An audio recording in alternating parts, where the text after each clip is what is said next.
नमस्कार दोस्तों, मैं देवराज और आज की मेरी क्लास इंग्लिश स्टडी लवर्स में आपका स्वागत है। दोस्तों, पिछली क्लास के अंदर हमने प्रपोजिशन सिंस और फॉर का प्रयोग कराया था और मैं आशा करूंगा कि वो प्रपोजिशन दोनों ही आपको बहुत ही अच्छी तरीके से समझ में आए होंगे। फिर भी किसी प्रकार का आपके मन में डाउट है तो हमें कमेंट में जरूर बताएं। और आज की इस ऑनलाइन क्लास में हम आपके लिए डेस्पाइट, इन स्पाइट ऑफ और बट एक्सेप्ट प्रपोजिशन को कवर करने जा रहे हैं।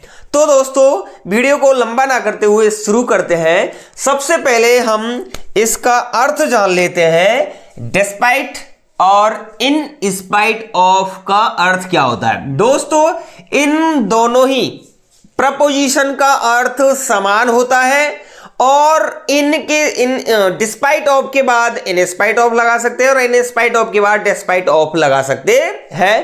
क्वेश्चन बिल्कुल गलत नहीं माना जाएगा।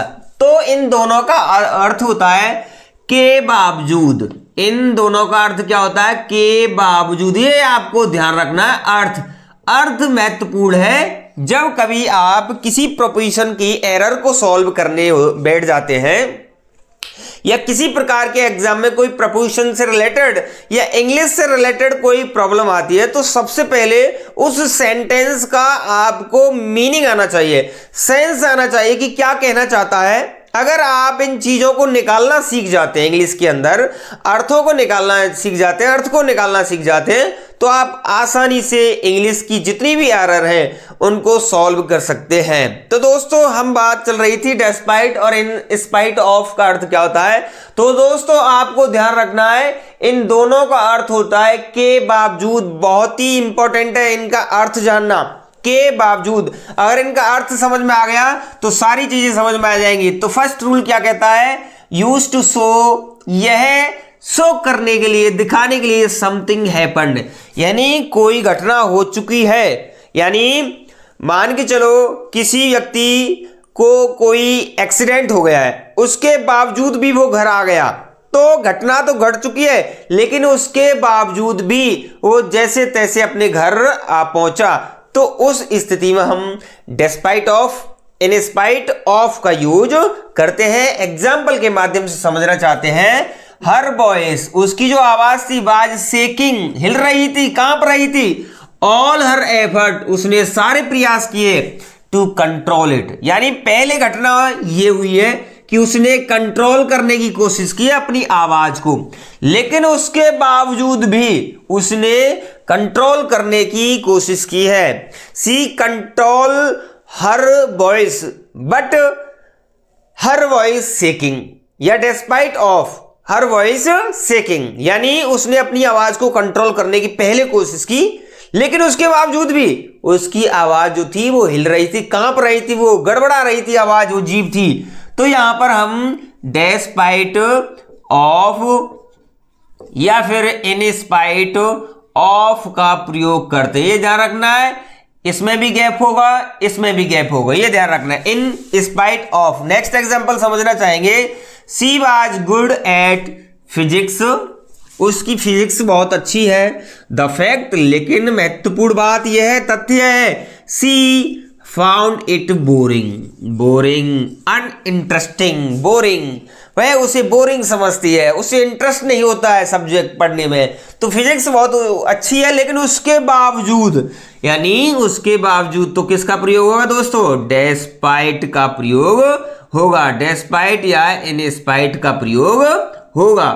तो इन दोनों स्थिति में हम चाहे डिस्पाइट लगा दे तो भी करेक्ट है और इन स्पाइट ऑफ भी लगा दे तो भी करेक्ट माना जाएगा। यहां देखना है, स्पेस छोड़ना है, इनके बाद स्पेस छोड़ के स्पाइट लिखना है और स्पाइट के बाद स्पेस छोड़ के ऑफ लिखना है। तो ये तो था हमारा डिस्पाइट और इन स्पाइट का प्रयोग। अब मैं दोस्तों आपके लिए बट और एक्सेप्ट का प्रयोग कराने जा रहा हूं।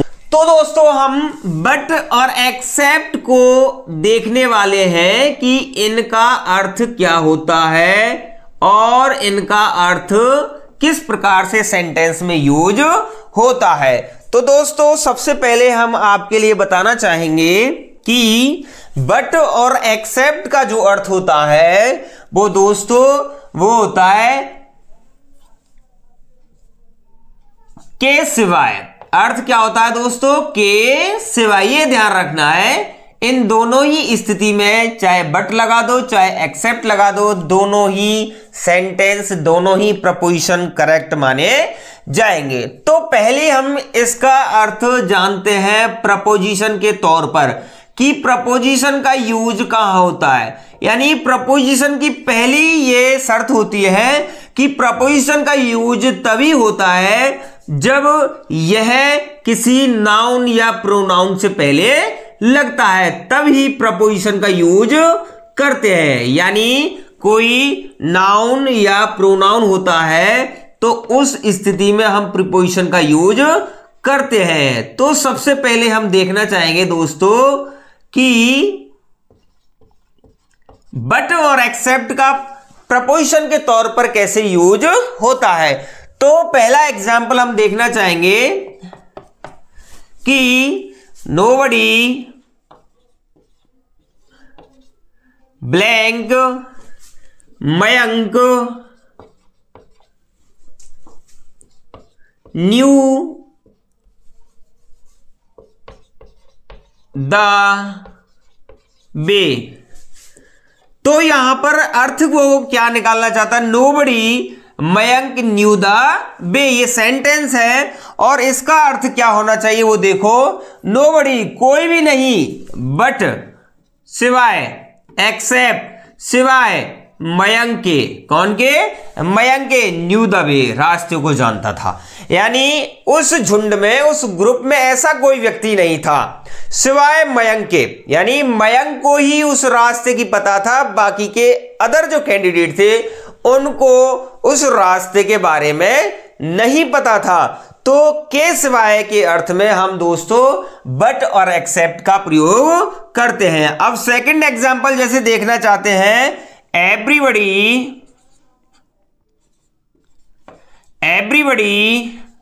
laughed,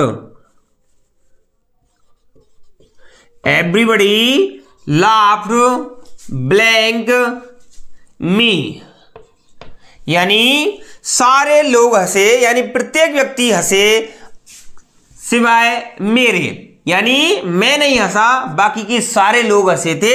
तो इस स्थिति में हम दोस्तों बट या एक्सेप्ट का प्रयोग करते हैं। ये आपको ध्यान रखने वाली चीज है।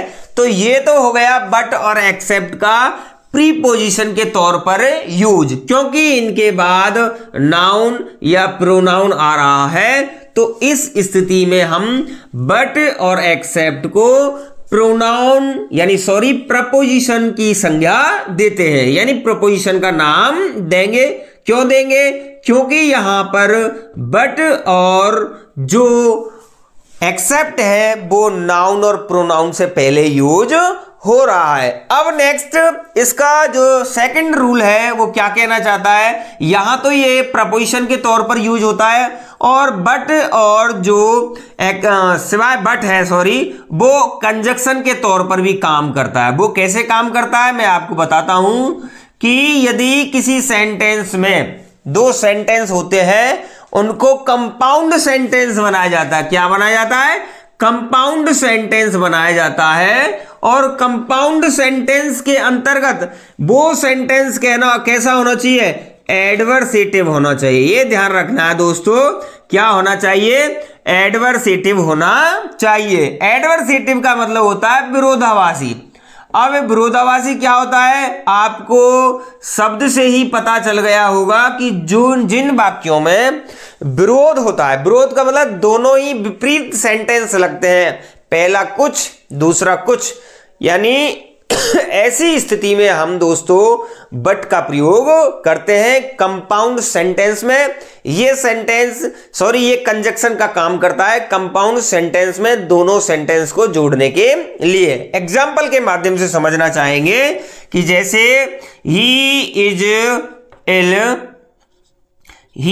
इल comma but still he attend the class।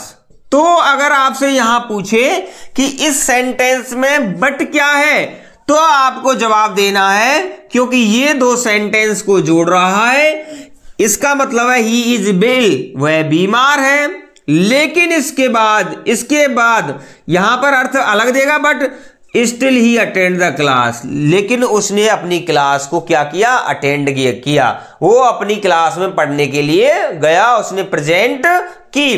तो इन दोनों स्थिति में दोनों सेंटेंस विरोधाभासी हैं, एडवर्सेटिव है, इसलिए यहां पर ये जो बट है वो कंजक्शन का काम कर रहा है। ये दोस्तों आपको ध्यान देना है, यदि किसी सेंटेंस में बट और एक्सेप्ट किसी नाउन या प्रोनाउन से पहले आते हैं तो वो होता है प्रपोजिशन। यदि किसी सेंटेंस में, दोनों सेंटेंस में बट एक कंजक्शन का काम करे तो वो एक कंजक्शन होता है, यानी दोनों सेंटेंस को जोड़ने का काम करता है, तो दोस्तों वो कंजक्शन कहलाया जाता है। कौन सा? वो कहलाया जाता है एडवर्सेटिव।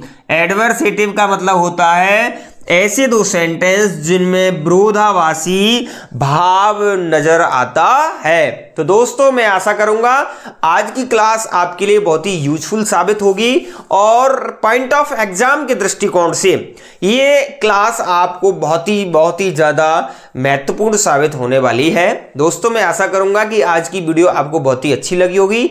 यदि वीडियो अच्छी लगी है तो हमारी वीडियो को प्लीज लाइक कर दें और ज्यादा से ज्यादा अपने दोस्तों के लिए इसे शेयर करें। यदि हमारे चैनल पर पहली बार विजिट कर रहे हैं तो प्लीज हमारे चैनल को सब्सक्राइब कर दें। धन्यवाद।